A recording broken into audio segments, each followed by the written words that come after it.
Both Lila and Karol are Mexican researchers, graduated from Development Planning Unit, University College London, and they have been associated with CEPT as UKNA Fellow. And Lila is currently working as an international teaching fellow here with Faculty of Planning. Now, I think I'll leave it up to them to introduce a little bit about your research areas, and then you can start with the talk. Is that fine? Yeah. Thank you, Chandrima. Thank you, everybody, for joining us for this lecture. So, as Chandrima said, we are both from Mexico, and I've been doing research since 2 years at CEPT in India, and Karol joined CEPT 4 months ago. So we get inspired by these research experiences. Karol is working on social movements in Mexico in defense of maize, and I am working on street vending from development perspective. So this lecture will be about resistance, and we're building an analytical framework which comes from Latin American concepts. And so the lecture will be organized, well, we are going to give this introduction, then we are going to explain some of the concepts that we will use as theoretical framework, and then we are explaining some cases based on our research in India and Mexico, and these cases will be on street vending, food waste, and Bapunagar neighborhood. So basically what we are trying to do is understand in different ways our development. This is from our own perspective, from the South perspective. So we think today it's a moment in which we can think about our future, and we are proposing to develop new thinking, develop new practices, and develop new paths to achieve a better development. So here we can see 2 photographs. One is showing the Huichol community, which is an indigenous community in Mexico. And we choose this photograph because these Huichols are going on a path, and this path is the mountains. Mountains in Mexican culture means spirituality, also a better life, a better connection to nature as well. And the other one is a Rajasthani farmer. She has some chili on her hands. So this is like the moment in which we stand now, and how we build our future and how we think of that future. So the theoretical framework, so I will start with one concept which was developed by Robert Biel, which is also working in Development Planning Unit. And he brings this concept which is called adaptive capitalism. So basically, I mean, the main assumptions of this is that economic growth, it's a fallacy. This means that not everybody can become a middle or an upper class, because if this happens, we would need the resources of about 7 or 9 planets so that everybody can live on that standard. So this accumulation processes, so why some wealth is concentrated on some groups, can only be happening because there are relations of exploitation. So basically, energy in all its forms, it's displaced from one form to another. This means, in economic terms, that Keynes' idea of growth, it's not magical. This, if somebody is accumulating some capital, some wealth, this is coming from somewhere. And basically, the 2 main resources that we have been exploiting, it's people and it's the natural environment. And the places in which this exploitation has been happening, it's in the global south. This means countries like Mexico and countries like India. So by this theory has been built from Marxist capitalism and also from systems theory. So systems theory helps us to understand connected things that seems disconnected, but they are in fact relations that are fueling this accumulation and which sometimes we don't know, which we call the hidden relations. So basically, what we are making this frame in which we understand that there are two logics. So this is the logic of capitalism, which is basically driven by exploitation, and then we define resistance from all these alternative logics which are out of exploitation and which has to do with logic of the human survival. So we have, in the Mexican case, for example, these indigenous communities which have been resisting after colonialization, and we have also other cases like informality. So I'm bringing this because in the cases we are going to talk about this kind of resistances. So what happened is that this adaptive capitalism, it's also adapting. I mean, human has this capacity to adapt and change, but also capitalism has this capacity to change and to co-opt other forms. So basically this resistance, sometimes it also become co-opted by some logics of capitalism. So in these images, what I'm showing, it's like how, when we think of, for example, some concepts like development, poverty, modernity, sometimes we are thinking that from a paradigm of modernity and a paradigm of capitalism. So the idea is that how we think differently, how we get out of that box and understand things in another way. For example, this image might be associated to modernity, but also it can be associated to a place in which this financial control of the world economy is happening. The same with these images, which is from Ahmedabad, from Bapanagar neighborhood. This can be associated with poverty, but it also can be associated with people living with dignity. The cows, for example, in the streets can be seen as an urban nuisance, but also as a source of fresh milk. Waste, for example, can also be understood as food for others. So this is how we start thinking in our development from other kind of paradigms.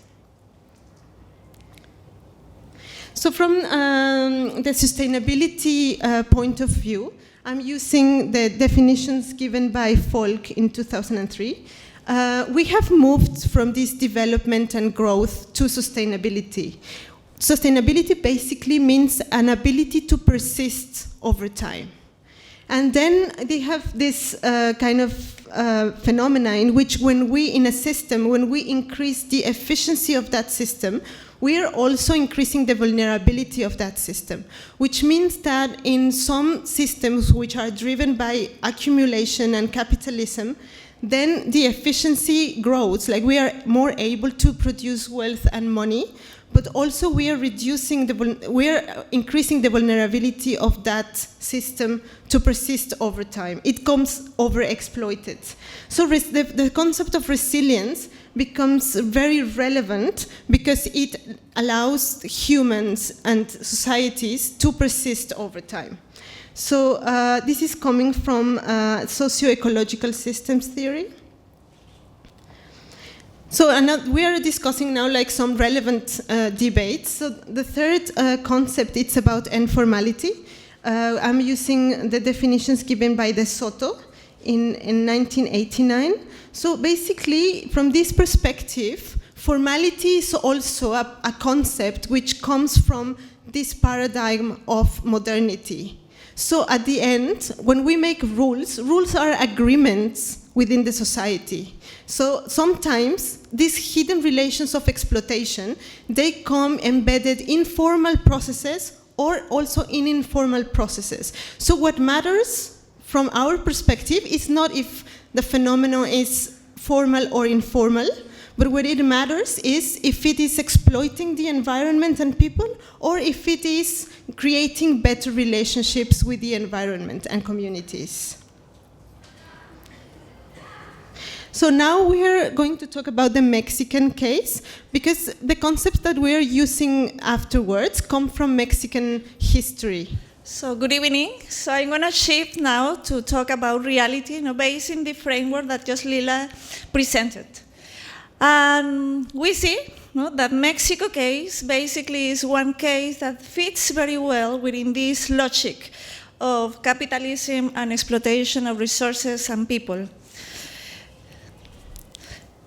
So this is just a picture that I think represents very well. This is in the economics. This is an article just from 2 months ago. And it shows exactly the message I want to highlight. No? It's this picture of Mexico that has two phases. One of modernity, very strong economical growth for nearly 3 decades, mainly from the 40s to the 70s. Grow. But in the last decades, we have been flat. No? Economic growth, the GDP has been flat now. And in the other side, no? In this one that sometimes is not too visible outside of Mexico, no? And the picture represents this very well, we are having another phase, a very critical phase of, in this side, huge environmental devastation, and in the other side, a huge human crisis with lots of violence and other numbers I'm going to show now. So I'm going to introduce key days of the Mexico history just very quickly to see from where we are coming from and where we are going to. So this is a picture of Mexicans, of Mexico, when it was before the conquest, before this process of colonization. And this is painted by a very famous artist in Mexico who wanted to tell us, once that you kill something, it may be no coming back again. And I think this is very important also for me to emphasize. And it was also to show a culture that was very advanced in sanitation, in engineering, architecture, trading, that was basically a sort of kill by this process of the conquest, more or less 50, 100 years ago. So as you can see in this other mural, no, this process. So basically, a society, no, and a city that was destroyed. Then it came to the history, the independence of Mexico, a little bit later. But I want to emphasize this in the sense that even when it seems to be that we got freedom and we are now a sovereign state, this was really made by the Spaniard people, the criollos in that time that wanted to get rid of the tributes that they needed to give to Spain. So basically the same dynamic was over Mexico. A little bit later, 50 years later, also in this time, we had another huge event, which is the United States invasion into Mexico. So they took over half of the territory of Mexico. So other people call it this a new colonization, which means we got freedom from one place, but we got into another one. It was a turning point, it seems to be, for Mexico, exactly with this process of this modernization later on, with the revolution. We have this president that wanted to do all of these things, land repartition, infrastructure, technology, and education. Actually, he has this dream of building small cities that were growing food and also has a high level of industrialization and modernity. So we have that process in that moment with a constitution actually that is recognized as being one of the best in the world. Nevertheless, no, with this huge, something else to say is that in that moment, even we say Mexico is for Mexicans. And the nationalization of the petrol that was in hands of foreign hands, basically from the United States, was in the hand of Mexico in that moment. It was a very important thing happening, and I want to really emphasize also that. We wanted to create another nation.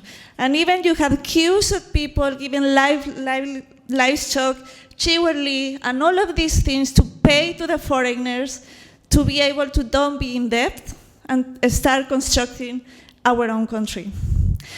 But very influenced by this process of the United States that we are so close, in the end we ended up with a huge and rapid industrialization and process of modernization with a very, very important process happening in Mexico, which is the Green Revolution. So thanks to that, we have massive migration to the cities, having one of the biggest cities in the world now, Mexico City. Later on, no, in the 70s, we also, now part of this global thing, no, were hit by the crisis of the oil crisis in the 70s, and we entered into a new stage of this process, which is the neoliberal agenda, basically with a huge thing, which is the NAFTA, the North American Free Trade Agreement between Mexico, Canada, and the US, which is the first one in the whole world, which was made between developed and developing countries. Some people say, no, not only people, but myself, so too asymmetrical trade, no, in which we saw more migrants coming from the rural areas, not now necessarily to the cities of Mexico, but to the US, no, because poverty started to be another issue, no, in that growth that suddenly stopped.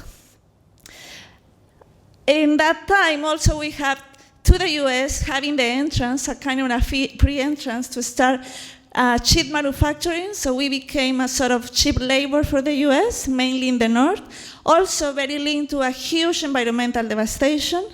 Also in that moment, all these skills that you may be hearing about Mexico started in that time. It wasn't so strong, but the killing of women started to be in that area of Mexico in the border because drug trafficking already was there. And you have this phenomenon of women going into the night and going into the streets to be cheap labor in these places, because it was mainly women who were the cheap labor.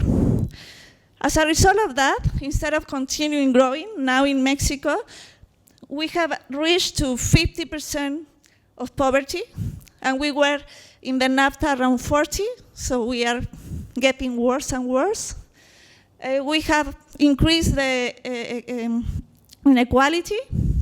It's also important to say that in Mexico, very linked to these global forces, our state is a sort of responding more to other forces rather than to the people. And we have had very, very strong repression from that. One of the key things started in the 70s when they opened kill to the people and to the students.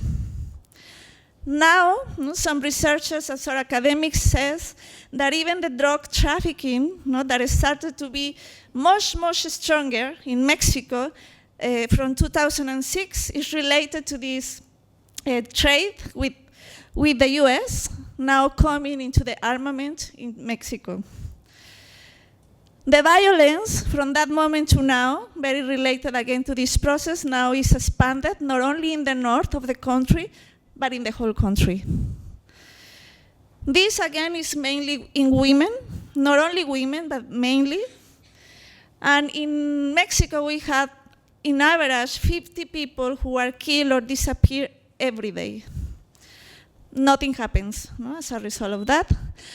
And just to finish, we are entering into a new stage in which we don't know we will end up.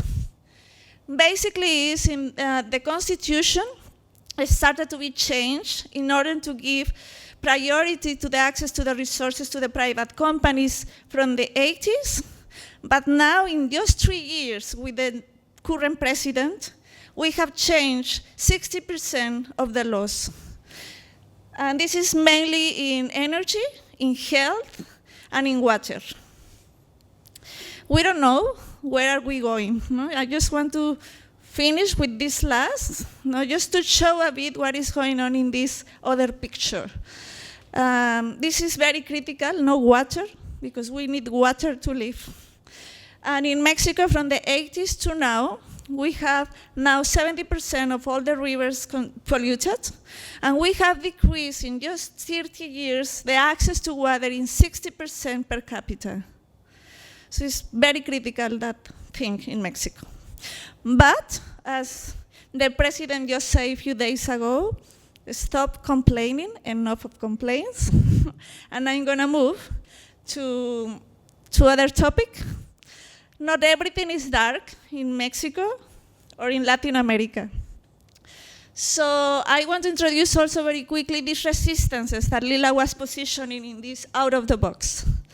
And I remember Anne, in the CCC past week, he was asking, how do you survive then in this scenario? So then I tried to explain a bit. So in Latin America, no, because Mexico is not the only one in this process, no, embedded in this process. So it's not only from Mexico, but Latin America. But in our country, it's represented by the Zapatistas that has become a symbol of resistance. And I'm not going to talk about the whole history of the Zapatistas because I will take hours. But I want to emphasize two things, very important, how the struggle happens. So the struggle mainly is based in two things, as I said. The first one is in this sort of process of learning, reflecting, and deliberating together. So this started to happen in the 80s for 10 years with actually the Zapatistas army together with the indigenous people. But they were not only violent people with guns. These was people that were coming from a process of reflection, academics, journalists. So these sort of people were in the jungle with the indigenous. And this process remains. Nowadays, with the struggle, the struggle for maize that I study in Mexico, is exactly the same process. They have systematic spaces that they call, most of the time, assemblies, which are like this. I just wanted to represent this.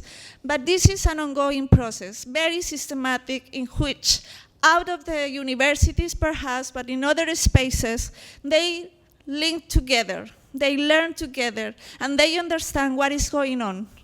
So they go to the root causes of problems. And based on that is that they come up with ideas of how to resist. And that has been key in the 30 years of Mexico in this moment. The other thing is that it's based on those reflections in real alternatives that are coming more from the grassroots in their everyday lives. And this reflects exactly what they are contributing to. So they say we cannot fight against a huge world going into this process, but we can create other things, other words. And that's exactly what they claim and the contribution to a bigger movement that is called the Buen Vivir. More or less it can be translated as well-being or good living. But I don't like to translate because that doesn't mean what they really want to say. And basically, I summarize this in 5 key points, which is reconnection to other people. So development is not based in just access to things, but also how we relate to each other, in the quality of the relationships.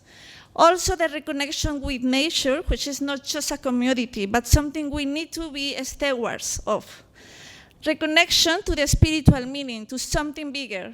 Rethinking the ways of production. So this is not going backwards. We need high technology and high knowledge to produce other kind of things with less resources. And also, it's an ongoing process. This is not a definition that just we take and as a formula and just implement in other places. That comes from the reflection and the understanding of people in their own places. So those are basically the 5 concepts or principles of the Buen Vivir. And actually they position this, many researchers, as something that is post-capitalism. And I just finished giving you some examples. So as I said, this is more a pragmatic thing. It's not only like something in the dreams. So, for example, this is in Ecuador. They have included this as a part of the constitution. So this is based in the Buen Vivir now. And, for example, in rural areas, they have increased hugely the amount of lands produced with agroecology, they call it, which is this multi-crop system, which is also demonstrated can produce more food than the industrialized systems. In Mexico, we don't call it like this. We call it milpa, which is also the same system, but we position this from another place. Exactly that's Buen Vivir about. Everybody needs to understand what is the struggle. And in Mexico, we need to position very strongly the maize because we need to fight against killing this gift that we have given to the world, which is the 60,000 varieties that we produce in Mexico. Moving into the cities, and last examples of Buen Vivir. is, for example, this approach that is going on in Chile with this architect Alejandro Aravena. So this was a place that was an informal settlement, and what they did was talking to the people and come up with this idea: we don't need to build the whole thing because it's very expensive, and sometimes we don't have the resources to just rebuild a complete community. So what they did was to build just the most difficult thing, the core, the ceilings, the kitchen, and the toilets. Everything else was left like this, so people later on could accommodate and could finish. This is just an example of how this can be finished. No? This is another example for Mexico. This is just a winner of the Biennale of Architecture. And this is exactly the same logic. The only difference is that this is built with cheaper material, much more flexible too, because you can accommodate these pallets, which are recycled, in different ways. But she did a very deep survey in how to accommodate and make the design according to the livelihoods of people, because also the livelihood change over time. So we need to be responsiveness, we need to be flexible, and we need to change to cheaper materials. In Mexico also now I think it's very recognized by using a lot of recycling materials to build houses. This is in the south of Mexico. This is a rehabilitation area close to a landfill, which is the situation in many of our cities. So they basically learn how to build these structures that they are tested to last longer than 15 years. And basically everything is done with the waste. And more than that, they are trying to include these eco-technologies to collect rainwater. The picture is not so visible, but they are also cultivating food. And they also, because they are waste picker, they separate the organic and inorganic, so they are producing compost to make a livelihood. And this is the last one. This is going on in Mexico and in many places of Latin America to come up with new currencies. So in order to start rethinking how can we change this exchange of products, what kind of products do we really need? And this is again to emphasize it's not only the currency, no? And we go and we do this to have fun, no? Because it's fun. I have been there and it's very interesting. But also this has been, for example, a process of 2 years trying to understand how many people need to be involved in this trading. How can we have systems of transparency in which we don't come up with the same thing, no? With exploitation, with paying very few to people. So all of this reflection is going on everywhere and in many places. So I finish with a reflection that was just published also 2 months ago by this Henrietta from UCL. And she says we need to stop and we need to finish this era of development. And she argues that it's in Latin America where these new things are going on. I will say it's not only in Latin America because I have seen many things in India. And that's exactly what we want to show in the next 3 cases. So now we're going to explain some of the cases that we have been working on, some research, but under the light of this concept that Karol brought, which is the buen vivir, the well-being. So I will be telling some street vending stories. I will present 2 cases, the case of Mexico, which is the Tepito neighborhood, and the Bhadra plaza in Ahmedabad. So just to bring the theoretical framework, I would talk about this logic of capitalism, which is exploitation, and these resistances. And the Tepito neighborhood, it's a story in which this authentic kind of resistance has been co-opted by logic of capitalism. So basically, in the timeline, we have like after the Spanish conquest, this space was in a space of resistance. Then it came to a tipping point in which it was like very close to be co-opted. And then after 1970s, it was completely into the logic of capitalism. I will show these details.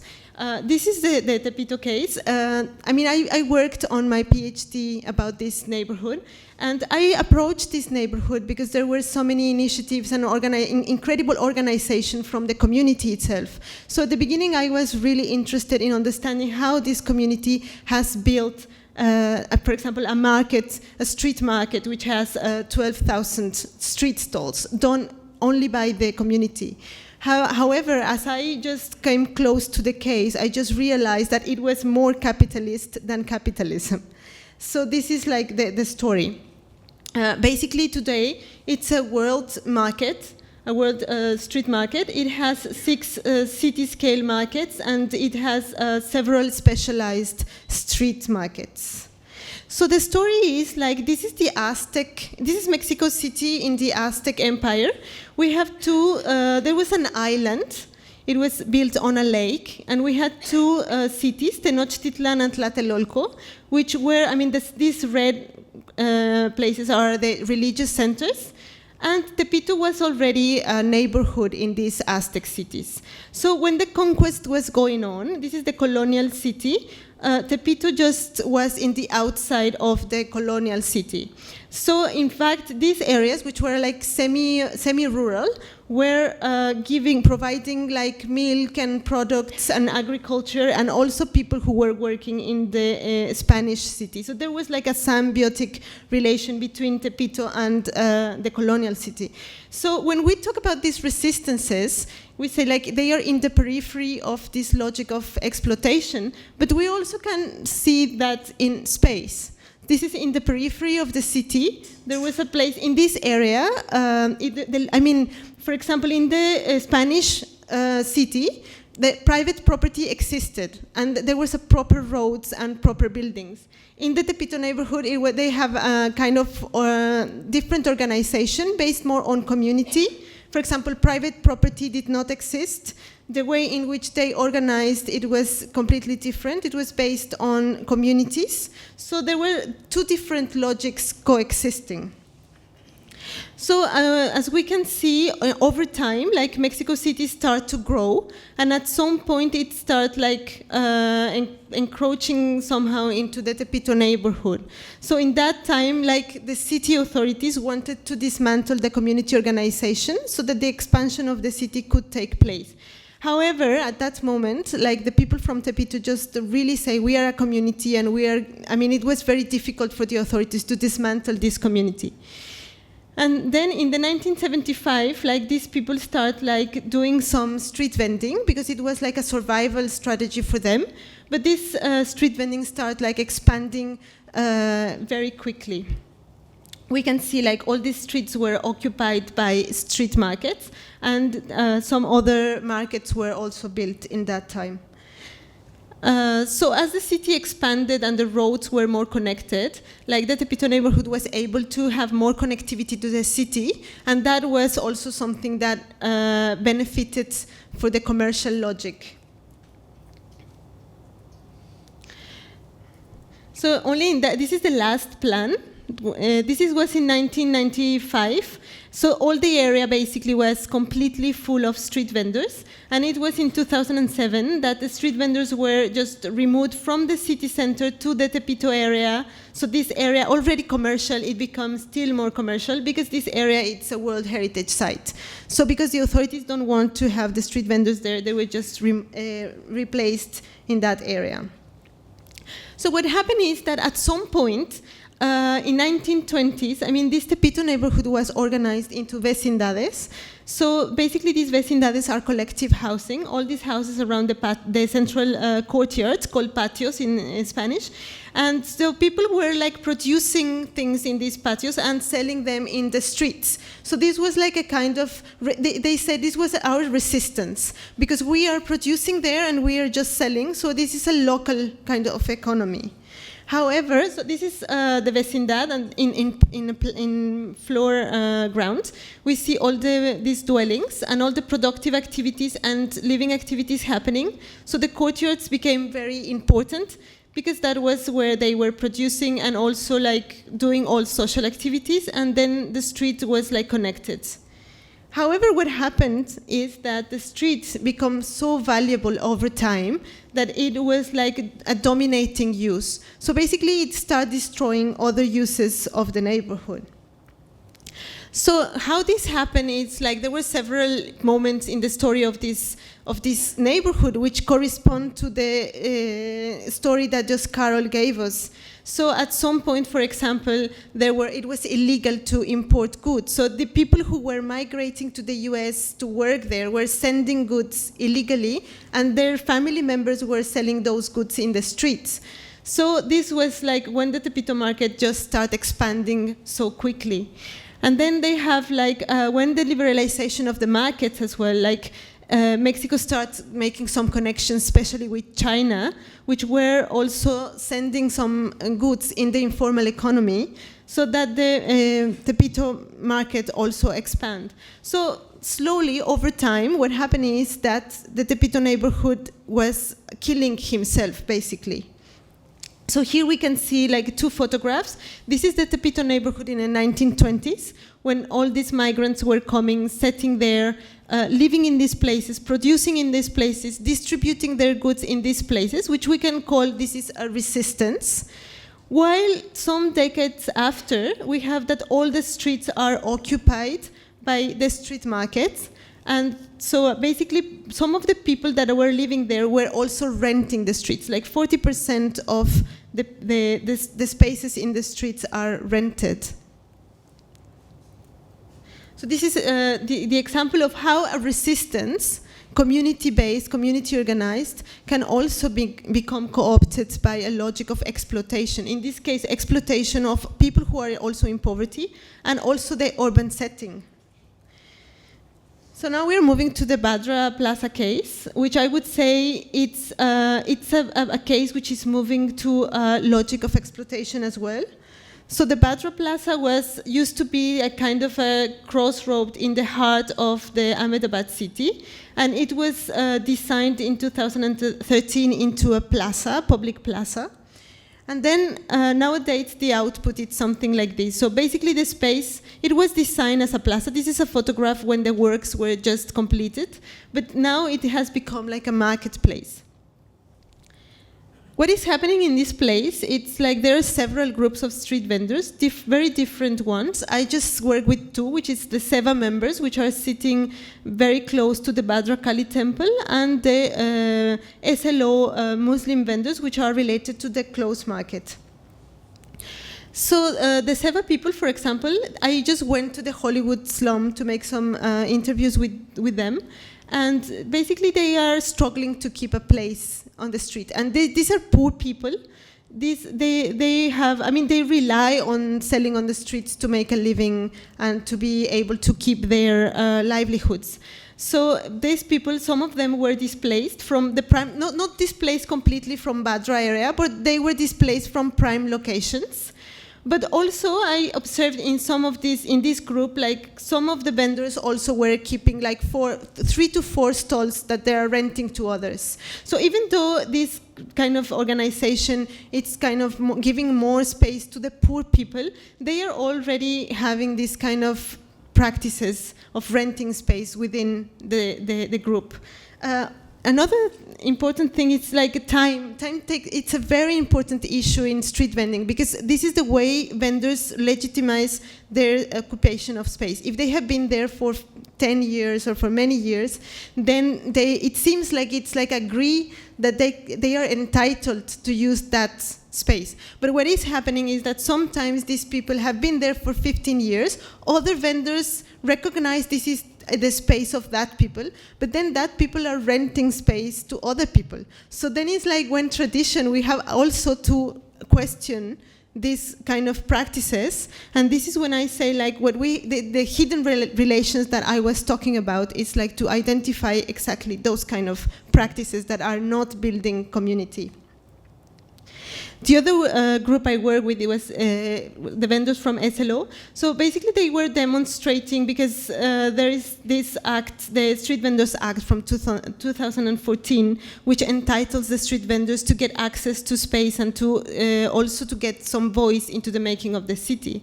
However, in my research, I found that, for example, one of the shop owners in the cloth market, which he's owner of 10 formal shops, a very well-known and respected people in the area, he is renting 50 street stalls to some vendors, which is also kind of very controversial practice. So somehow, sometimes, like how this law, it's used also to legitimize some kind of practices.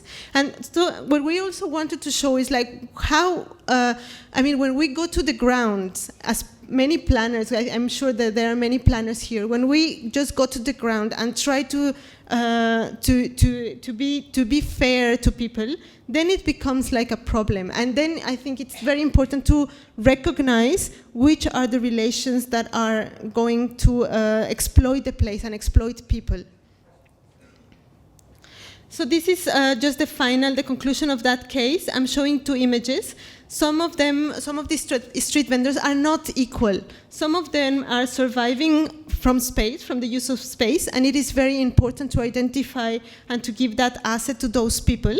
But there are others which are just expanding their businesses to the street, and by doing that, they are also like encroaching into the right of the people to pass, the children to play. So this resistance, it's complex. So, in fact, what I was trying to do in my thinking is to identify who we give access to, not based on time or other kind of customary codes, but in terms of who is really contributing to make community and which are the relations which are contributing to do exploitation. Okay, so we are reaching more to the end. We have two more cases, quick cases. This is in food practices. I call it food practices to avoid starting to don't think in waste. So this is a short research I was doing here with Mona Ayer from planning as part of the UKNA program. And basically the purpose of this was to look more into the perspective of the cultural aspect here in India. It's not too technical, but to see to what extent this is still a case of resistance. That was the main position in the beginning. And I think in the end, exactly that's a bit of the conclusion of this case. Basically, still, this is a case that hasn't been absorbed in this model of efficiency. Still, it's very related to nature. Still, it's very related to a culture of sharing with others. And for me, very aligned to this buen vivir. So just very quickly, why in food waste? And I'm going to explain you, as I learned about this topic. Imagine that we produce in the world just 9 cookies in total. From those 9 cookies in the world, 2 are sent directly to the bin, to the trash bin. Another 2, and that's in the top, another 2 are sent through the oceans. And the reason is because 3 cookies are given to the cows, mainly to the cows, but it's livestock. Not here in India, but in other countries such as the US, in which they eat a lot of meat, and they give food, basically food like maize and other grains to feed those ones, but from these 3, only 1 becomes food. The other 2 ended up in water as waste. And the last one is that it goes to the waste. It comes from the harvest, mainly in the developing countries. The top 4 more in developed countries, the last one in the developing countries. And it is not necessarily because we don't have the infrastructure to produce or to harvest correctly, but also related to these standards of the huge supermarkets that want everything in the same standard. So when you don't fit that standard, you just put it into the trash. Or also related to change, climate change now that destroys complete things and then just go to the waste. But this is just to emphasize we have a very inefficient, no? Even when we think sometimes we move into this modernity, so inefficient system because from those 9 cookies, we only eat 4. And this is unacceptable, no, in a world in which we are struggling to give food to the people, and we have all these issues going on. When also we are struggling where to put the waste. It's costly to just send it to the landfill. No? This is just a picture of the Pirana landfill here in Ahmedabad, which is costly, which is a burden for the environment.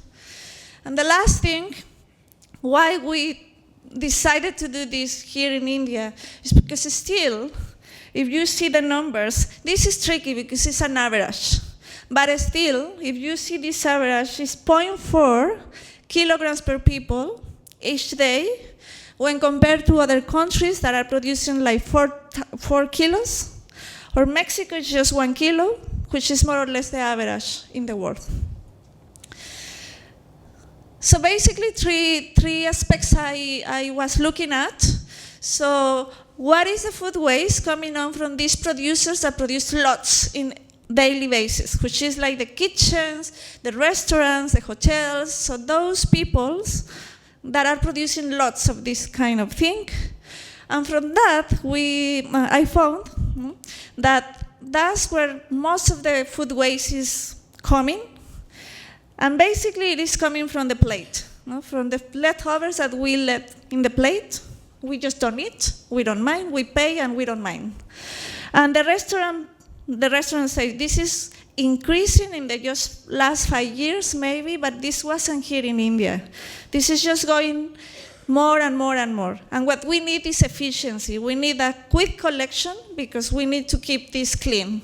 Organic food becomes very smelly and rotten quickly.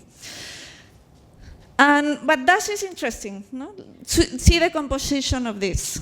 No? This is from the kitchen collector. Here in Ahmedabad, there is this system that is going on. So they collect from all these places to make sure this is efficient. But basically, that's the composition. Very little of byproducts that you are cooking, but mostly from the plates. This is in restaurants, basically the same composition. This is in a mall. Wasn't so easy to get into it, but it's still the same. Where it goes basically to the Pirana landfill, no? One part of it goes directly to a composting plant, which is called Excel. But it's important to say only this that is coming from this kitchen, which is basically separated, although it still has a little bit of plastic, is the only one that can be composed. Because only when you get the organic directly without any other thing you can compose, and only 8 to 10% of the food waste in Ahmedabad is getting through this process. It's still there, it's a potential, but very low. We moved to the household level.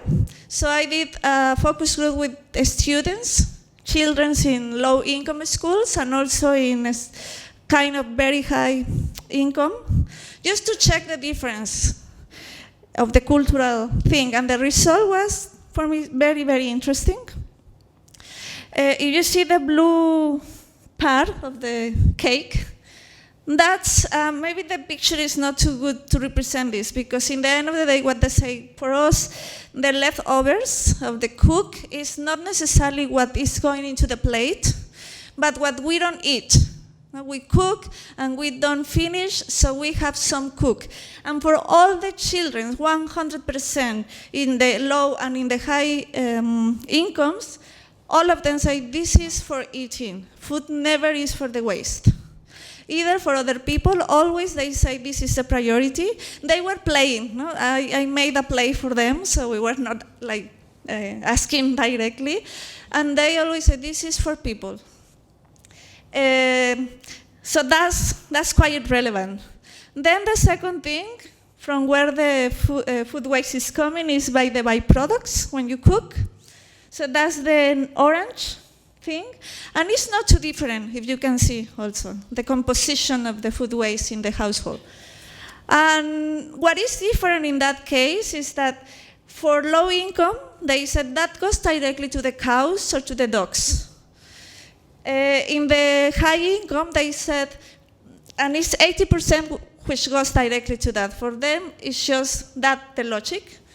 For the high-income people, they say, not to the cows, but we have composting processes going on in our house, in our garden. So it's still there, no? And then by talking to them, they said, we don't believe this needs to go to the trash. It's easy now, but it shouldn't be going into the trash bin. So still, no, it's not the cow, but maybe other system. And then they were asked to draw. What do you think you can do with that? And mostly the people from the high income say, we need efficient systems to just put the waste, no? To compose it, not to put it into the trash bin. So in the end, very little goes to the Pirana landfill. I always get confused. So from the household level, it's little what you produce. This is just a summary of this, so I'm gonna move. And then I went to different potential places of how to recycle this, what is going on. And I interviewed to these people that by religious, no, and because of this culture you have before, they are used to ask for food. And they just are very close to here, 5 minutes from here, and they were telling me, we live here, this is our corner, we were removed, but we have 25 years living here. We moved to another place, to another corner, but we won't live. And we have always asked for food, and we will continue. No, that's a sort of their job. And actually, this is the kind of the recipe, and so they do it in every day. Indeed, they said, that's true that new residents come. They are not too used to give us food. They prefer to put it into the trash bin, but we educate them. We know they will give us. So that's there. Then this is in the school. No, this is a project going on for education of children. So this is just in the main entrance, and this is a worm composting process. So they put the leftovers of fruit, and now the children says, we don't think that we can put this now in a trash bin. No? So the culture is there. In the composting, no, that we mentioned in the beginning in the Excel, they said the difficulty we have is the municipality is given more incentives to do this efficiency process instead of putting money in the composting. And they already have other kind of technologies that can be used in a school or in any other institution just to be used to compost things and to use it for organic farming. There is, this is in an NGO, also very close by. So they have this biogas plant that they explained me that is going on in Pune, and it's very cheap. It's a technology that is proved that they are testing there, but not only testing, it's working. And they said this is more like for a neighborhood level, no, or a building level in which you collect the food and you can put it there instead of giving perhaps to the cow, but you just put it there. The critical point, of course, is we need to separate waste since the kitchen. If you mix it, these systems doesn't work. This is another one. This is in a household level. She's called a social entrepreneur.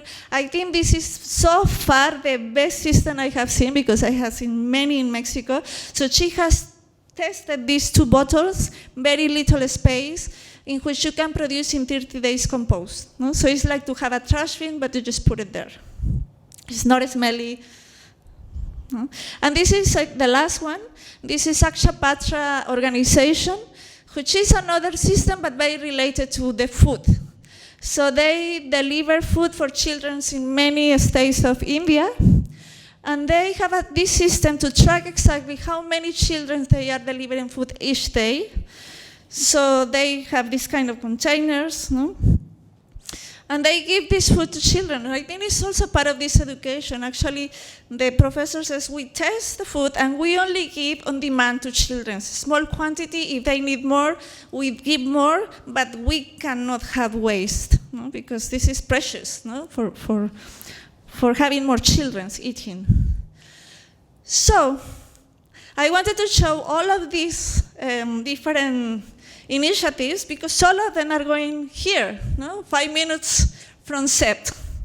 And just to conclude, no? Since it's easy, but for me it's very strong, you have like this sort of efficiency going on in that side, No? Like, let's collect, let's put it quickly into the landfill, which is still not bad in the sense some of it goes to the composting process. But on the other hand, you have like a sort of a small initiatives just there that seems really small, but they are tested and they are working and they are cheap. So basically, I draw this, although I know in reality it's complex, but it's to move towards that, to make this showing and to achieve, I think for me, the culture is there in this case, so it's not absorbed yet by this efficiency thinking. So I think there is a huge potential in this case to move and to shift into a more sustainable thing. Yeah. So I will move to this example, which will be very fast because we are more interested in discussing with you. So this is the Bapanagar neighborhood at the east of Ahmedabad. And yeah, this is also an example of resistance. We have two cases to show. And this is basically where they are situated. This is the Bapanagar ward, and this is the examples. I'm working with my students in the studio area planning master students, and I went with them because they are working in this area, and I just got fascinated by this neighborhood. So I said to myself, I have to do some research on this place. So basically, this area was a community created in the 1980s. There are many people coming from different parts, different origins in India, and they have settled here.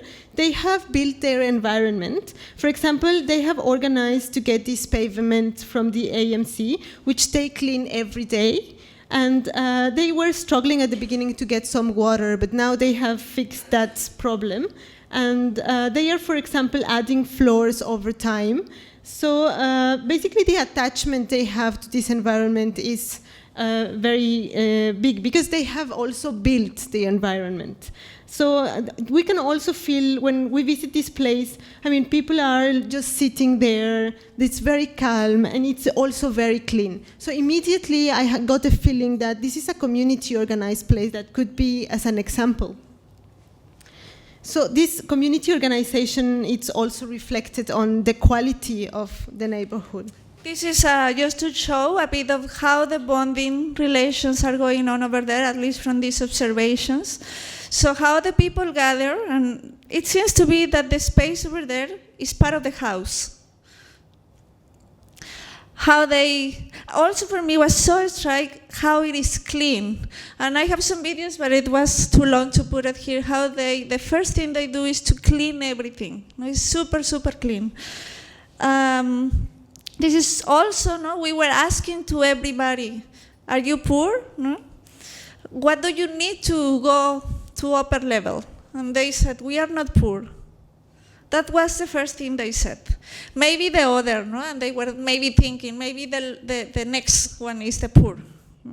So that's also for me very important to say. Other things we ask, what do you like from this place? No? They said it's peaceful, it's rich, it's safe. So actually they were saying, and a specific question we asked to the women, is it safe for women? And said, yes, completely. We can walk in the night, it's okay. We live peaceful. No? They said even in some of the buildings we have many religions. No? We have 4 floors in this house. Everybody's from different one, and we live together.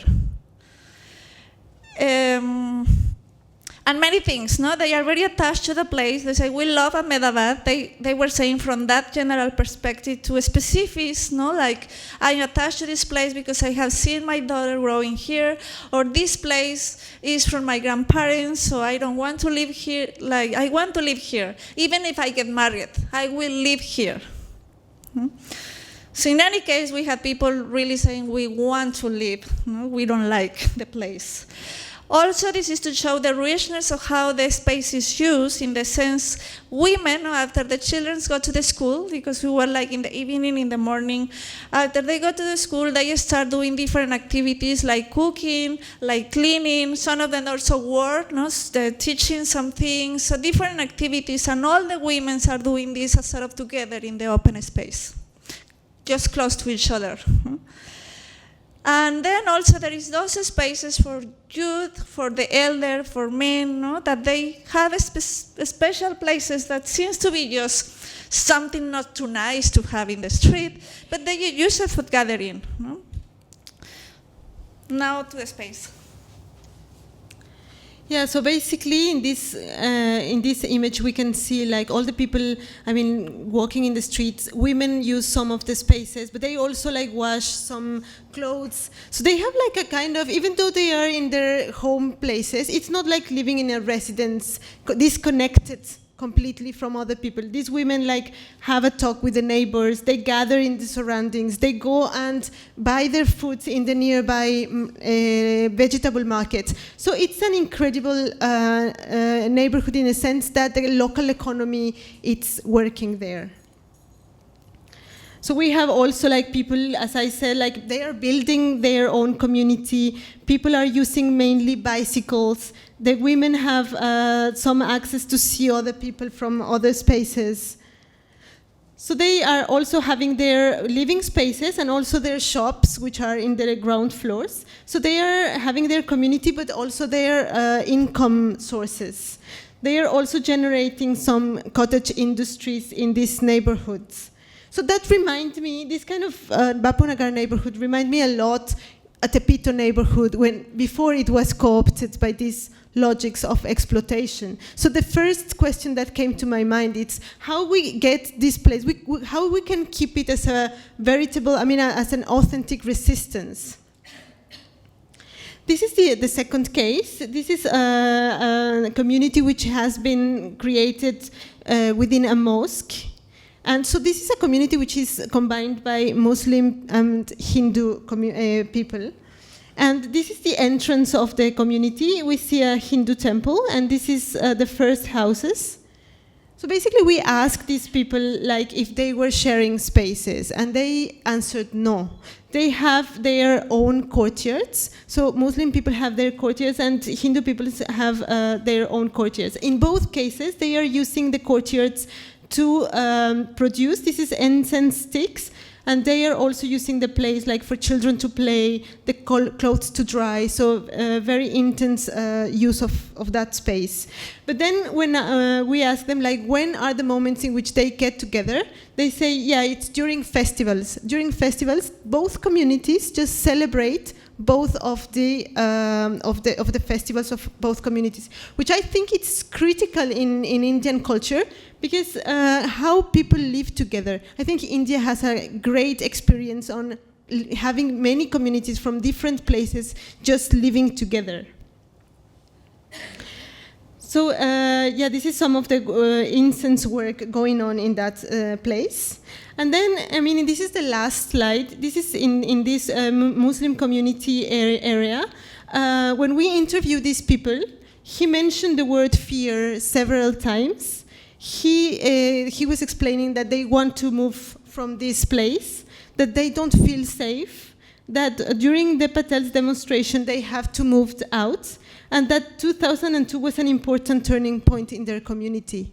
So, in fact, this is like to ask a question, like India knows how to build communities coming from different religions, from different ethnic groups. But now this is a moment in which also there's some tensions there. And so this is like a question of how to keep those values and how this becomes also a resistance of keeping our communities together. So this is the last slide, and this is the transition movement which has come in the UK, which is moving the cities from actual moment, which is like high energy consumption, which is based on cars, supermarkets, modern buildings, and how they are intending to move that to a more community-based use of bicycles, agriculture, having local production and distribution. And so this is the future of developed world. But when I saw the Bapunagar neighborhood, I think we can move from here to here easily, that how the developed world can move from here to here. So what we were reflecting on, it's like, in the case of our countries, Mexico and India, so we have the possibility not to go through this to then go back to there, but how we can move from here to this place, which is low energy consumption, which creates better relationships with the environment, with the community, and which avoid these exploitation practices. So basically, to conclude and to move on in more a dialogue than we are speaking the whole time, we came up with these 3 questions. So, and also going back to the beginning of this presentation, what are the lessons to learn from the Mexican case to India? We have been reflecting and reflecting a lot in this. How, in the case of India, we can use these lenses of the Buen Vivir with these principles we were mentioning, and how can we think then, based on that, towards forward development. And I just want to emphasize a lot. Sometimes we hear alternatives of development, which is more of the same. And that's why I say it's alternatives to development. And then the last one is what kind of spaces we need to promote this deep reflection, to come up with this new thinking and to rethink. Because this needs of deep reflection. As I said, this is not magic and needs to be based context. So that's the end of the presentation. Thank you. And now we leave it open if you have questions. Thank you. So do you have any questions?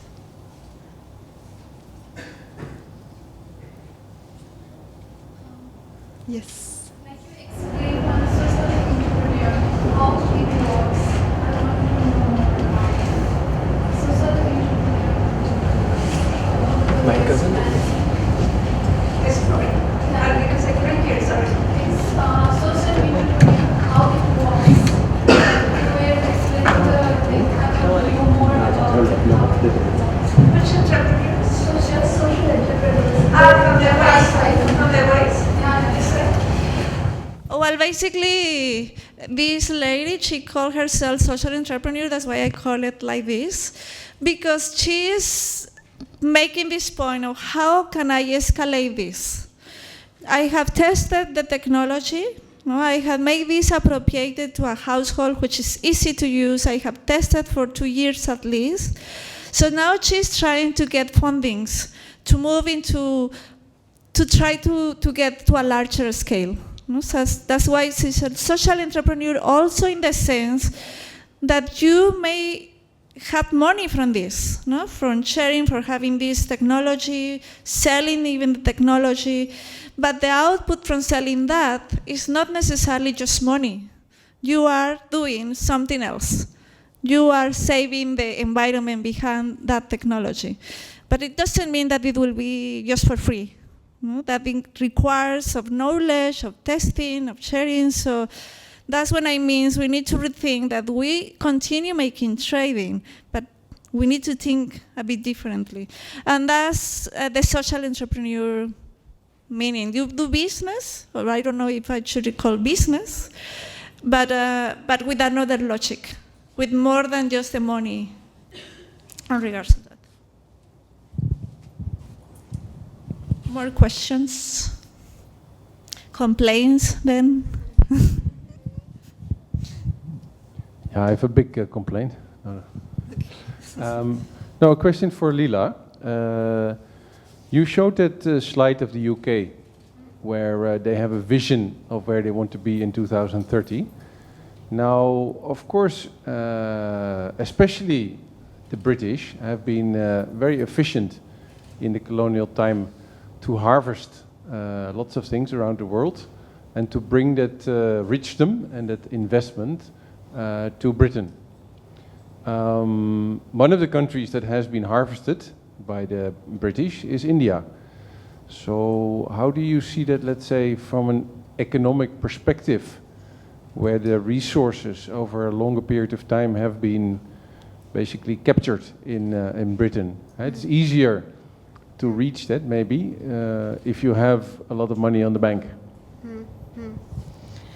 Yeah, well, this North and South relations, which of course, like that was the beginning of the lecture, saying like, okay, it's the global north, which is like exploiting in many ways. It's at the beginning it was colonialism, but they still keep like this. I mean, Karol explained it very well. These policies of neoliberalism in which our countries are embedded, and sometimes for the governments of India and Mexico as well, because there are other forces which are over it, cannot sometimes help their own people. So what is contradictory for me, it's like how these discourses of sustainability take place in these areas, for example in London or in some specific places in which they are controlling the world economy, and they are talking about greening and becoming local and becoming that. But the problem is like it's not only in your own piece of land. The point is like how we build like better relationships among like all the countries, and also better structures of power which are more equitable.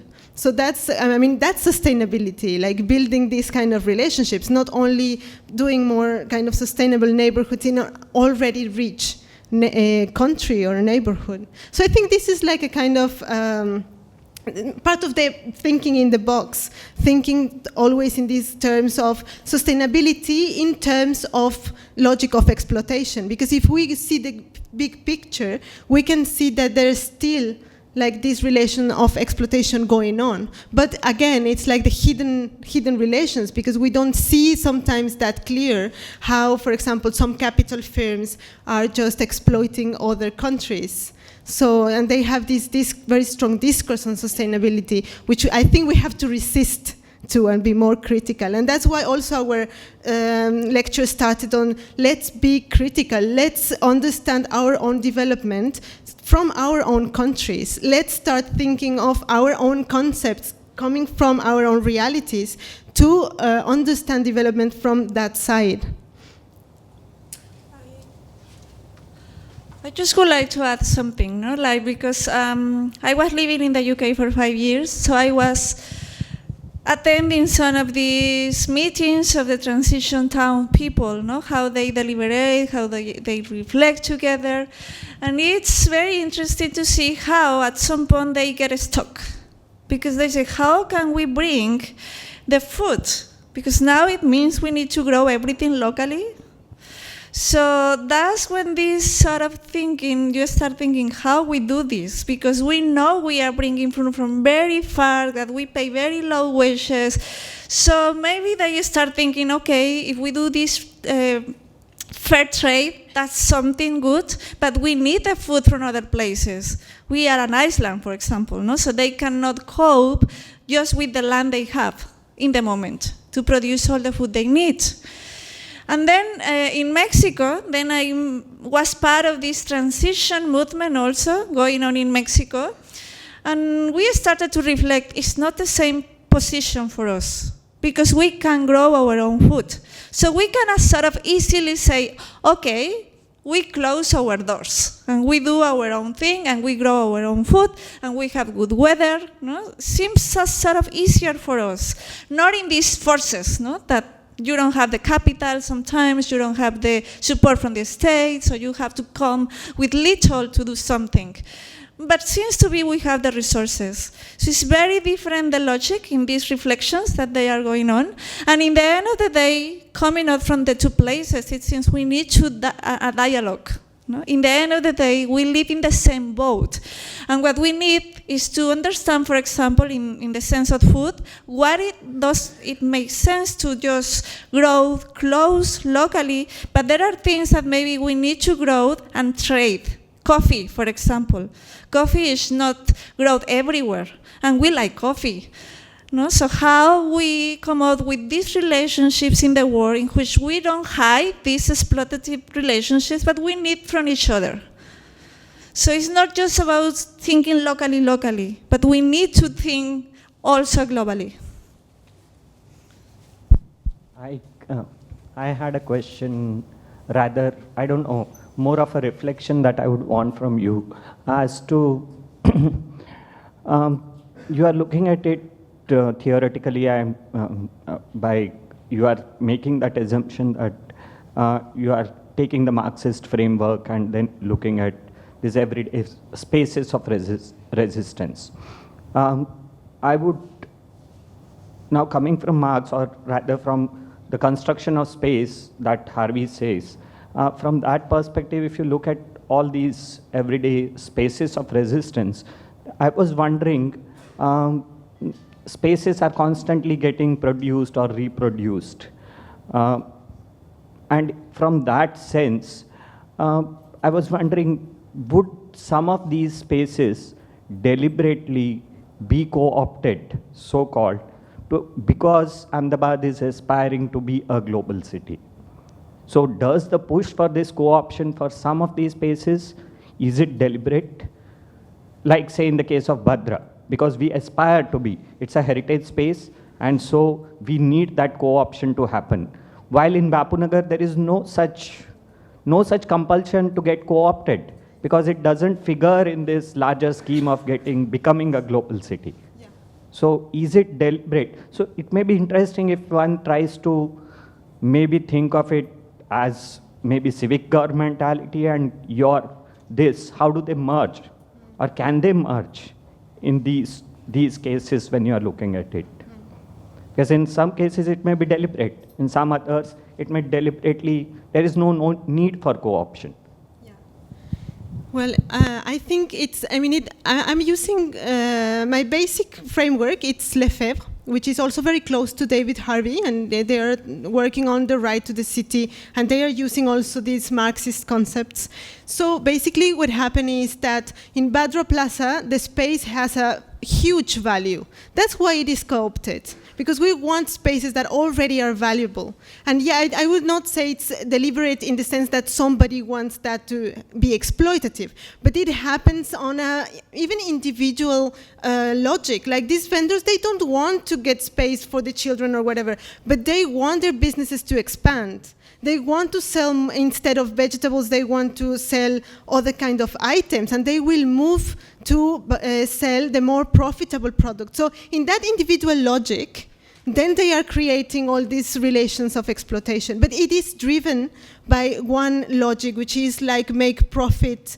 Let's just give priority to make of space a commodity rather than to give this use value to these spaces. In the case of Bapunagar, yeah, because it's in the periphery it's still there. But then also the reflections that I had with my students is when we think of the future, if Ahmedabad is still growing, sometimes it will become a valuable space. And in that sense, then we have to think like from now, like the development of that space, because at some point when it will become valuable, then it will might be willing to be co-opted.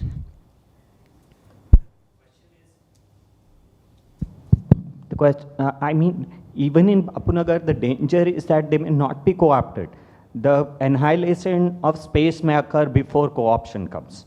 The space may completely be annihilated, may change before there may be no need to get them co-opted. It may just be replaced by these notions of what you said, London or some other forms, and you could purely have, so there could be annihilation of space instead of there being co-option. Sure.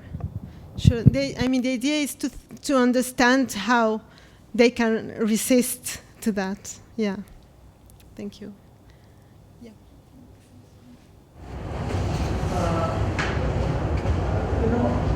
To be truthful, I did not really understand what you said very well. This whole framework of resistance and co-option, to say that whatever exists and has been produced by people for past many years is space of resistance, I am not sure whether I agree to that, because even the existing spaces may be reflection of feudalist processes, caste, community, religious divide which exists in the communities. It is not really, I would call it a space of resistance only if it comes in, if there is an interface with neoliberal processes and the community or the spaces try to hold upon the values they represent or symbolize, then it is a space of resistance. Otherwise, I did not really understand why was any existing space being referred to as space of resistance. It is a space which has been produced by a community which may have certain values. A lot of vernacular spaces or traditional settlements have their intrinsic values, but communities, those do not necessarily be spaces of resistance. Resistance would occur only if two things come face to face, and if there is and at that time, if the community is resisting it and is fighting for it, of course, in Ahmedabad or in many cities of India, you have n number of examples where communities are fighting and resisting. But I did not really understand in these examples where was the resistance. Even though I would like to see that at household level or at community level or city level, of course I know about this street vendors under Seva's leadership are fighting for certain things, but I think in the kind of spaces which you showed, I did not really understand that framework. Okay, so thank you very much for that comment, because that opened the discussion on the topic. And yeah, Karol and me, we were discussing, I was telling Karol, we have to position this discussion as a resistance, as non-confrontation. But it becomes very obvious in our discussions that it's the concept of resistance. For us, resistance is not two things coming together. Resistance is from everyday life. And this is also coming from some theories that have been reflecting. In Europe in 1968, there were all these concepts coming on. For example, in the case Karol presented, the fact that people still give food to other people, it's probably not a resistance as confrontation, but it's still maintaining some relationships in there. And we are calling that resistance. Yeah, because we paid. That's also why we start discussing about Mexico, because in the Tepito neighborhood, for example, it's a resistance that it was not violent, it was not visible, but this conflict of the uses and the values of space was going on. So it is. No, I tell you, if you want to give food to others, why is it resistance? Why it is confrontation? It is confrontation because if you go to a high-end area, if you go to a high-end apartment, there are no social relationships, you do not know your neighbor, you have absolutely you meet only in the lift probably sometimes, and here you are holding on to the value where you want to make relationship with each other, you are denying to accept that kind of form of development where you don't know your neighbor. That is why it is resistance. But if the same person aspires for that kind of life in that different apartment, I would say then there is no resistance. It is just that, see, actually in every space you would find both. There is no space which is very cleanly resistance or co-option. Everywhere in everybody's life there is both resistance as well as co-option, and at different levels. If you go to Bapunagar, you saw a Muslim community is living differently and Hindu community is living differently. They were scared. How is their resistance? It's already co-opted. I'm not saying, excuse me. I'm not saying that resistance is these communities in particular. The resistance is to keep that value of living together, this is the resistance going on. This is what how I understand it. In the case of Bhadra, the resistance is to keep a diversity of uses of space. The resistance is to build new relationships with our environment. Those are the resistances, not those people fighting. But this is our concept of resistance that we are proposing. I would like to say something very quick, that you said that everywhere you see this mix, or co-option and resistance. And that's why I wanted to bring this case of the Buen Vivir, in which it says it's on a making process. It's not just finished. Just because, for example, it's in the constitution of Ecuador now, it doesn't mean, and they know, it doesn't mean that now we live under the buen vivir. It's a constant process, and they say the biggest achievement has been in the mind of people, because they gather together to continuously discuss what is going on. So, because what always will be that it change, you need to be reflecting. So that's why part of the struggle and of the resistance, at least in the case of Latin America, because that is very confrontational. No? You are really like hit even by a state that kills you. So then you need to think. You need to think which is a strategy. And you need to make this resistance in the mind. And you need to be constantly learning. And that's resistance. But that needs to be constant. And I agree with you, then, in that case, that is ongoing. And you're always going to have this mix. Time to close. I don't know if any other question. Well, I think it's interesting to think about this sort of resistance if you look at it in a more global way. I mean, I know you're... that this sort of behavior is more of a cultural construct that goes on, that has been going on for centuries now, and by now this calling of resistance is more of an interpretational way of constructing this behavior, but still I think it's valuable how it can be sized as a resistance as such from the global processes that are going through it. So my question is, how do you think we can actually size these processes of resistance as architects or as planners or whatever? Because I think it's really, really interesting, and it has a lot of value. And I mean, I think you got a really important point going on.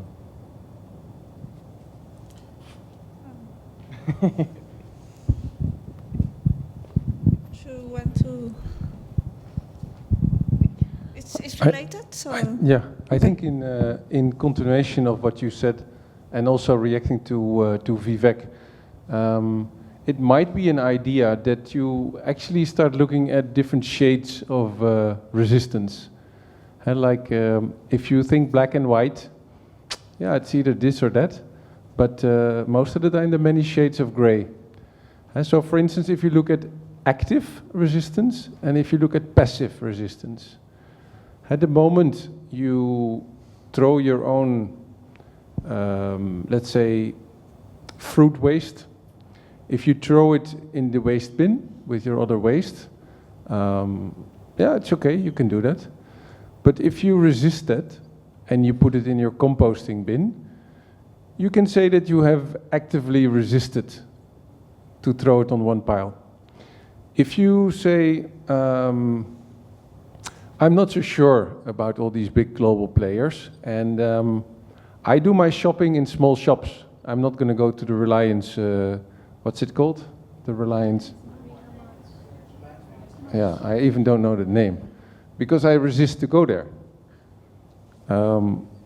So I think in your own way, in your own life, people make decisions, but it becomes, when you talk about a stronger or a community resistance, or had the fact that the neighborhood, what was it, Tepito, it could have been that if the community was weaker, that they would not have been able to resist the very profitable offers that must have been given to them. But somehow they stick together, and they were able, as a neighborhood, to say no to, let's say, a strong commercial interest. And so I think there are different skills and there are different shades. But I think if you start distinguishing between active and passive resistance, that could be an interesting extra layer in your approach or your matrix.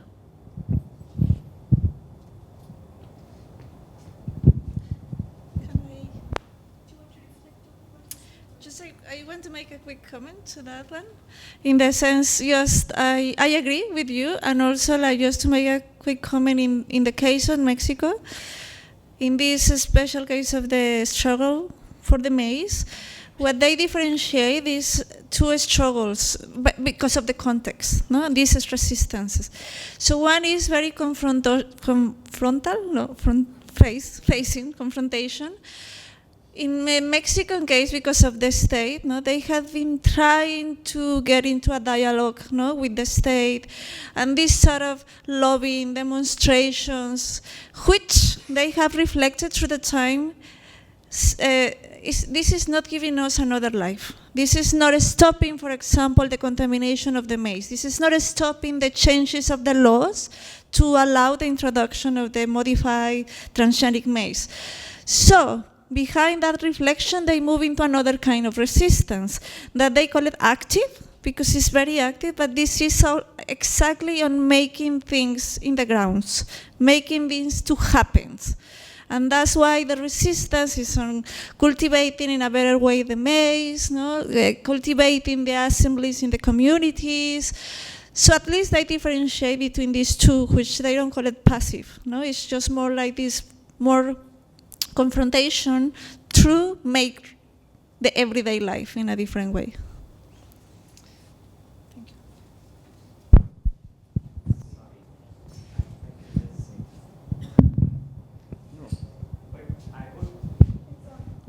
I would just say that the final act may be the same, but like your example that you are giving, what are the values driving that act would say whether it's a resistance or whether it is just the logic of, say, everyday survival that is leading to them.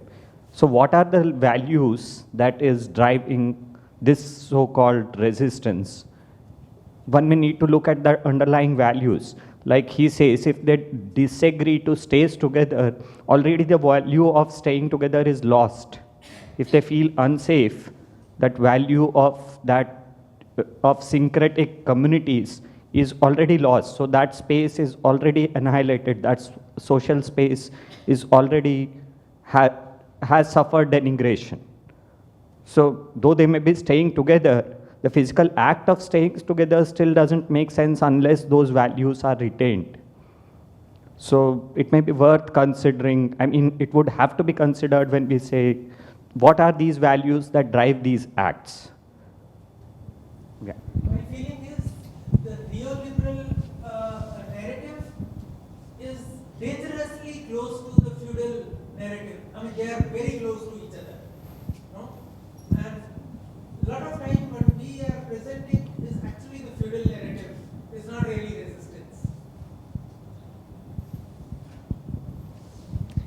Yeah, well, I mean, at the beginning when we talk about this, really, I mean, deeply reflecting on everything. It's not only living together or solving very specific things, but really reconnect differently, rethink new worlds. That's what we need. I mean, and this is the resistance. It's like not getting into that logic that of course we are all embedded because we don't do our own clothes, right? We have to eat from someone else. So we are always embedded into this kind of constantly logics of exploitation. Sometimes we resist saying like, no, I still am into it, but I still don't buy to the supermarket. I still try to buy locally and all these things. So this is a way of trying to build new worlds, new relationships, to understand also humanity in a different way. So this is like a broader, it's not just so specific. And of course, I mean, always these analytical frameworks that we are proposing, I mean, capitalism, it's like, of course, it's not black and white, it's much more complex. And by bringing those examples, we are trying to make also this complexity, like saying, okay, those vendors some of them are surviving, but some of them are not. Some of them are selling vegetables that their families produce, but some of them are just selling the things that somebody which is exploited in other place. So this is complex realities. And I think like linking to the Sebastian question is like, I think our role it's also to understand. I mean, there are no straightforward answers like, okay, this is the best practice. It's just like understand things and understand these relationships and try to understand how from there we can build better relationships with the community, with the environment, and also the meaning of humanity in this world. If we want to keep, because I mean, in India, things are not that confrontational, but in Mexico, we are living into a crisis. I mean, there the problem is if you will not be killed by the state. So then the reflection, it becomes very clear, like, okay, we are in the need to rethink differently now, or we are not going to survive. India, it's not there. But I mean, the important thing is to start thinking from now, until you get to that point. So this is, I think, our conclusion. But I absolutely, I mean, I appreciate the framework that you use for analysis. I'm in complete agreement with the framework. My point that I was trying to raise is only in terms of the application of the framework with those examples.